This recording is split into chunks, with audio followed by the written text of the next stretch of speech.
तो मैंने भी आपको देखो क्या बताया था कि जब मेरे पास से पोलन ट्यूब कहाँ पे पहुंचती है, सिनर्जिड के पास पहुंचती है, तो यहाँ पे वो आपकी 2 मेल गैमेट देखो उसने यहाँ पे रिलीज कर दिए। जैसे यहाँ पे मेरे पास कोई 2 मेल गैमेट रिलीज हुए, एक मेल गैमेट, तो जो मेरे पास यहाँ पे एग प्रेजेंट था, देखो एग का जो न्यूक्लियस है, देखो एक मेल गैमेट तो उस एग के न्यूक्लियस के साथ जाके फ्यूज हो जाता है, और अब बच गया एक मेल गैमेट, और एक मेल गैमेट जाता है इस सेंट्रल सेल के पास। अब इस सिंगल सेंट्रल सेल के पास कौन प्रेजेंट है, यहाँ पे पोलर न्यूक्लियाई। तो मेरे पास एक मेल गैमेट इस पोलर न्यूक्लियाई के साथ क्या कर जाता है, फ्यूज कर जाता है इसके न्यूक्लियस के साथ। तो अच्छा आप मुझे खुद बताओ, यहाँ पे 2 मेल गैमेट रिलीज हुए थे, और 2 मेल गैमेट यहाँ पे एक बार तो एग के न्यूक्लियस को फ्यूज कर रहे हैं, एंड दूसरा मेरा मेल गैमेट यहाँ पे पोलर न्यूक्लियाई को फ्यूज कर रहा है। तो यहाँ पे कितनी टाइम फ्यूजन हो रहा है बताइए। 3 टाइम हो गया मैम। 3 टाइम कैसे हो रहा है? एक तो मैम एग के वो न्यूक्लियस के साथ हुआ है, हाँ जी, और 2 मैम वो न्यूक्लियस पड़े हैं दो पोलर तो, न्यूक्लियाई में। लेकिन ये सेल तो हमारा एक ही है, सिंगल सेल है पोलर न्यूक्लियाई, सेंटर सेल तो एक ही है, और ये पोलर न्यूक्लियाई भी पर आपके आपस में फ्यूज हैं। पर न्यूक्लियाई तो 2 है ना। तो न्यूक्लियस तो भले ही 2 हैं, बट मेल गैमेट तो एक ही है ना।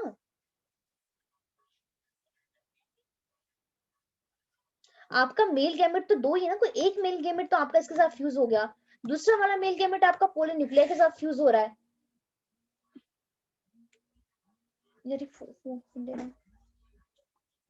बताइए,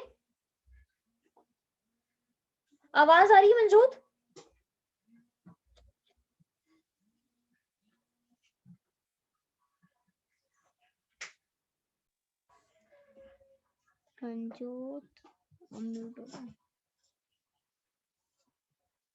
मंजूत आपको मेरी आवाज आ रही है?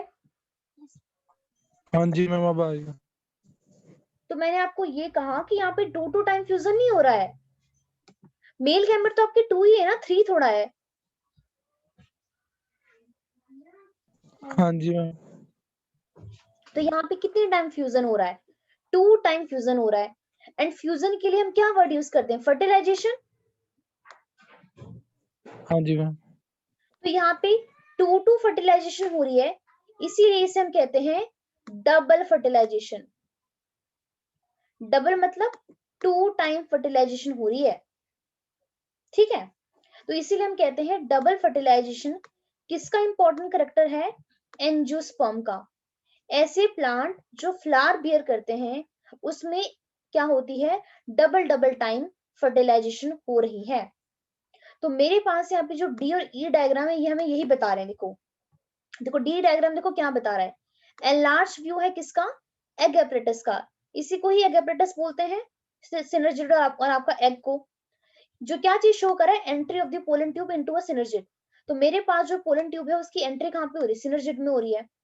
ई डायग्राम देखो क्या बता रहा है, डिस्चार्ज हो गए हैं मेल गैमेट कहाँ पे, सिनर्जिड के अंदर, और उसके बाद वो मूव कर रहे हैं। मेल गैमेट को स्पर्म भी बोलते हैं। तो जो मूवमेंट जो होती है, एक कहाँ पे जा रहा है, एग के पास जा रहा है, आप देख सकते हो। देखो एक तो एग के पास चला गया, एंड सेकंड देखो हमारा कहाँ गया है, सेंट्रल सेल के पोलर न्यूक्लियाई के पास। तो other into the central cell, ठीक है। तो हमारे पास अगर पोलर पिस्टल इंटरेक्शन क्या होती है, कंपैटिबल टाइप की, राइट टाइप की होती है, तो हमारे पास वहां पे फर्टिलाइजेशन होती है। और फर्टिलाइजेशन क्या होता है, डबल फर्टिलाइजेशन, क्योंकि यहाँ पे 2 टाइम क्या हो रहा है, फ्यूजन हो रहा है। तो यहाँ पे देखो क्या क्या चीजें लिखी है हमारे पास, फॉलोइंग द कंपैटिबल पॉलिनेशन। हम क्या मान के चल रहे हैं कि पॉलिनेशन कैसा हुआ है, कंपैटिबल हुआ है। तो जो पोलन ग्रेन है वो जर्मिनेट करते हैं स्टिग्मा के ऊपर, और क्या प्रोड्यूस करते हैं, pollen tube through one of the germ pore. तो प्लीज सब आपको ये भी पता होगा, जो हमारे पास एग्जाइन होती है वहां पे क्या होते हैं, जर्म पोर होता है, जहां पे स्पोरोपोलिन आपका एब्सेंट होता है, वहीं से ही आपकी पोलन ट्यूब ग्रोथ होती है। तो जो कंटेंट जो होता है पोलन ग्रेन का, move into the pollen grain, sorry pollen tube. तो पोलन ग्रेन का सारा कंटेंट कहाँ पे चला जाता है, पोलन की ट्यूब में। तो पोलन ट्यूब ग्रो ग्रो करती है through the tissue of the stigma and style, and reaches the ovary, ovary के पास पहुंच जाती है। अब जो मेरे पास ये वाला पॉइंट है, प्लीज इसको ध्यान से समझना, है काफी ज्यादा इंपॉर्टेंट है, ठीक है। अब देखो क्या होता है, हमारे पास कुछ प्लांट तो ऐसे हैं जब आपके पोलन ग्रेन देखो गिरते हैं, शेड होते हैं, तो उस टाइम पे कितनी सेल्ड कंडीशन होती है? 2 सेल्ड कंडीशन है। 2 सेल्ड कंडीशन का मतलब है कि हमारे पास पोलन ग्रेन में एक वेजिटेटिव सेल है और एक हमारे पास जनरेटिव सेल है। तो ऐसे प्लांट में देखो क्या होता है, अगर मेरे पास देखो ये स्टिग्मा है और यहाँ पे जब पोलन ग्रेन आपका गिरा, तो एक तो बाहर कौन, एक तो अंदर कौन था? जनरेटिव सेल, और एक बड़ा मेरे पास वेजिटेटिव सेल है।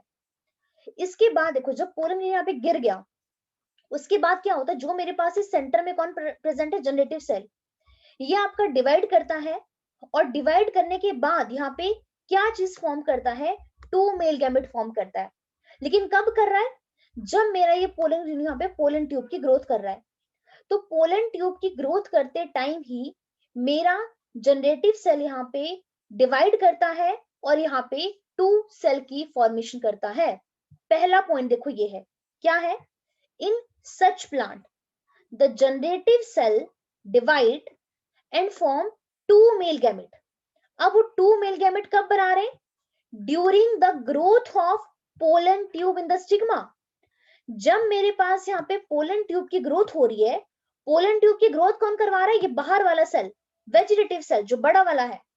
लेकिन इसके अंदर जो जनरेटिव सेल है, ये उसी टाइम पे ही माइटोटिकली डिवाइड करता है और यहाँ पे 2 मेल गैमेट बना देता है। तो हम यहाँ पे क्या कह रहे हैं कि कुछ प्लांट में हमारे पास ये चीज होती है, ठीक है। लेकिन इसके बाद अब इस आगे वाला पॉइंट भी सुनना। In plant which shed pollen in the 3 celled condition. But क्या होता है कुछ प्लांट के अंदर, जब मेरे पास पोलन ग्रेन देखो गिरते हैं, तो पहले से ही वहां पे 3 सेल्ड है। 3 सेल्ड का मतलब क्या है? एक तो मेरे पास वहां पे ये वेजिटेटिव सेल है, और मेरे पास यहाँ पे 2 मेल गैमेट पहले से ही प्रेजेंट है, पहले से ही प्रेजेंट है। तो in plant which shed pollen in the 3 celled condition, the pollen tube carry 2 male gamete from the beginning। जब वो गिरा तो गिरने से पहले ही वो पहले यहाँ पे 2 मेल गैमेट फॉर्म कर रहा है। बट इस केस में ऐसा नहीं था, हमारे पास यहाँ पे जो 2 मेल गैमेट है वो आपके बाद में बने हैं। तो यहाँ पे क्या चीज होती है? Pollen tube after reaching the ovary enter the ovule. Ovule में एंटर करती है किसके थ्रू? माइक्रोपाइलेंट के थ्रू। और उसके बाद कहां पे एंटर करती है? One of the synergid through the filiform apparatus. ठीक है, इतना समझ आया? बताइए, फिलीफॉर्म एपरेटस तक समझ आ गया? Yes ma'am. हाँ जी मैम। ओके जी। अब देखो यहाँ पे आगे क्या हुआ। फिलीफॉर्म एपरेटस देखो कहां प्रेजेंट है? Micropyle part of the synergid. और काम क्या करता है? Guide the entry of the pollen tube. Pollen tube की एंट्री को गाइड कर रहा है। तो all this event from pollen deposition on the stigma until the pollen tube enter the ovule are together referred to as a pollen pistil interaction। ये point भी काफी ज्यादा इंपॉर्टेंट है। देखो जब मेरे पास इधर स्टिग्मा के ऊपर ये पोलन ग्रेन गिरा, तो जब तक वो आपका ओव्यूल के अंदर एंटर नहीं कर जाता, देखो ये ओवरी है और ओवरी के अंदर कौन है? ओव्यूल। जब तक वो आपका ओव्यूल के अंदर एंटर नहीं कर जाएगा, इस पूरे पोर्शन को ही हम पोलन पिस्टल इंटरेक्शन कहते हैं। तो जो हमारे पास ये पोलन पिस्टल इंटरेक्शन है, हम कहते हैं it is a dynamic process. Dynamic का मतलब क्या होता है? डायनेमिक मतलब ड्यूल, ड्यूल नेचर है। देखो अब ड्यूल नेचर क्या है? दो ही चीजें करेगा। देखो या तो हमारे देखो सॉरी ड्यूल चीजें क्या कर रहा है? पहली बात तो पोलन को रिकॉग्नाइज करता है। रिकॉग्नाइज का मतलब क्या है कि ये पहली बात तो राइट टाइप का है कि या हमारे पास रॉन्ग टाइप का है। रिकॉग्नाइज कर लिया, उसके बाद रिकॉग्नाइज करने के बाद क्या करेगा? या तो प्रमोट करेगा या फिर इनहिबिट करेगा। तो इसीलिए हम कहते हैं कि पोलन पिस्टल इंटरेक्शन क्या है? डायनामिक प्रोसेस है। या तो वहां पे मतलब क्या होगा? पहले तो पोलन की रिकॉग्निशन होगी, राइट है या रॉन्ग है। अब सोचो अगर राइट है तो वहां पे प्रमोशन होगी, रॉन्ग है तो वहां पे इनहिबिशन होगी। तो इसीलिए हम कहते हैं तो pollen pistol interaction is a dynamic process. तो अब आगे यहाँ पे कुछ ऐसी मतलब इंपॉर्टेंट चीजें लिखी है कि जो नॉलेज है gain in this area would help the plant breeder in manipulating the pollen pistil interaction even in the incompatible pollination to get the desired hybrid। अब वो कह रहे हैं कि देखो पहले तो हमें इसके बारे में कुछ नॉलेज थी नहीं कि ऐसा भी कुछ होता है, लेकिन जो प्लांट की जो ब्रीडिंग करवाते हैं, जब उनको पता चला कि अच्छा इस तरीके से होता है, पोलन पिस्टिल के बीच में इंटरेक्शन होती है, तो उसके बाद उन्होंने देखो क्या काम किया, जो हमारे पास इनकम्पैटिबल पॉलिनेशन भी होती है उसको भी उन्होंने किसी ना किसी तरीके से मैनिपुलेट करके वहां पे कुछ ऐसे केमिकल्स रख के वहां पे पॉलिनेशन करवा दी। अब पॉलिनेशन करवाई तो करवाई क्यों? To get the desired hybrid. जैसे मान के चलो कि एक मेरे पास ऑरेंज है और एक मेरे पास एक मैंगो है। अब ऑरेंज का कुछ करेक्टर चाहती हूँ कि मेरे इस मैंगो के प्लांट में आ जाए, तो ये तो टोटली आपकी क्या है, इनकम्पैटिबल पॉलिनेशन ही हुई ना, दोनों डिफरेंट स्पीशीज हो गई। बट उसके बावजूद भी जब मुझे पता चला कि अब अच्छा कि मुझे केमिकल्स ही चाहिए ना इंट्रैक्शन के लिए, अगर मैं वहां पे आर्टिफिशियल तरीके से कोई ना कोई ऐसे केमिकल्स वहां पे स्प्रे कर दूं, तो मेरी वहां पे पोलन ट्यूब ग्रो हो सकती है एंड मुझे वहां पे डिजायर्ड करेक्टर और डिजायर्ड हाइब्रिड मुझे मिल सकते हैं। तो पोलन की जो जर्मिनेशन होती है कैसे होती है? By dusting the some pollen from flower such as a pea, chickpea, आपके crotalaria, balsam and the vinca on a glass slide containing a drop of the sugar solution। अब यहाँ पे जस्ट ये सिंपल सी बात दी कि अगर आप देखना चाहते हो कि पोलन ग्रेन आपको कैसे नजर आते हैं, तो आप इनमें से किसी भी फ्लावर का एंथर उठाकर आप ग्लास स्लाइड पे रखो, वहां पे आप थोड़ा सा शुगर सॉल्यूशन ऐड करो, वो ओनली 10%, और आप उसको माइक्रोस्कोप के अंदर देख लो। तो माइक्रोस्कोप के अंदर आप देखोगे तो आपको easily different different pollen grain आपको नजर आएंगे, और हो सकता है कि आपको वहां पे पोलन ट्यूब भी नजर आए ग्रो होती हुई। So after about 15 to 30 minutes, observe the slide under the low power lens of the microscope. You are likely to see pollen tube coming out of the pollen grain. तो pollen grain से क्या होती है, हमारे पास pollen tube वहां पे arise हो जाती है। समझ आ गया आपको? तो ये इतना पोर्शन था हमारे पास पोलन पिस्टल इंट्रैक्शन के बारे में। Yes, ma'am. बताइए। मैम हाँ जी। डायनामिक का मीनिंग क्या होता है? डायनेमिक का मतलब होता है ड्यूल नेचर, जो आपके पास टू प्रॉपर्टी शो करता हो। तो हमारे पास ये टू प्रॉपर्टी तो शो कर रहा है, पहले तो रिकॉग्नाइज कर रहा है और उसके बाद उसकी प्रमोशन या इनिबिशन कर रहा है, तो डबल फंक्शन परफॉर्म कर रहा है। हाँ जी मैम। ठीक है, तो एक्चुअली आज हम इतना ही करेंगे। अब नेक्स्ट जो है आपका वो आर्टिफिशियल हाइब्रिडाइजेशन है, इसमें काफी टाइम लग जाएगा, तो फिर ये पोर्शन हम आपका कल करेंगे फिर। मैम हाँ जी। मैम जब तक पोलन ट्यूब साइनेजिड सेल में एंटर नहीं होती तब तक होता है पोलन पिस्टल इंटरेक्शन। हाँ जी बिल्कुल, जब तक वो एंटर नहीं हुई है, जैसे ओव्यूल तक एंटर होगी ना, देखो ये हमारे पास ये बाहर तो ओव्यूल ही होता है, हाँ ठीक जी है, मैम। इसके बाहर तो ओव्यूल है, तो वहां तक पोलन पिस्टल इंटरेक्शन है। फिलीफॉर्म पेटस तक में। नो आपके ओव्यूल तक, ये देखो यहाँ तक, देखो ये बाहर वाला ओव्यूल है ना, देखो ये वाली जो कवरिंग है, यहाँ हाँ तक जी हमारे मैम। पास पोलन पिस्टल इंटरेक्शन है, यहाँ से लेके यहाँ तक। जब मैम एंटर हो जाता है। हाँ ओनली ओव्यूल तक, जब आपकी ये पोलन ट्यूब ओनली ओव्यूल तक पहुंची है, उसे कहते हैं पोलन पिस्टल इंटरेक्शन। फिलीफॉर्म पेटस तक पहुंची हूँ तब तक। अरे नहीं, ओव्यूल तक, फिलीफॉर्म एपरेटस तो आपका एम्ब्रोसैक का पार्ट हो गया ना। हाँ जी ओव्यूल मैम। ओव्यूल बाहर वाला होता है ना, एम्ब्रोसैक के बाहर वाला। उससे भी पहले मैम इंटेगुमेंट तक माइक्रोपाइलेंट। नो रुको एक मिनट,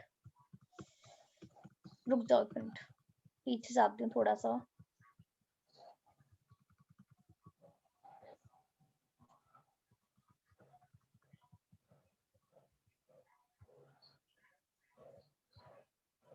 ये देखो हमारे पास, देखो ये ओव्यूल है ना। हाँ जी मैम। ये रुको,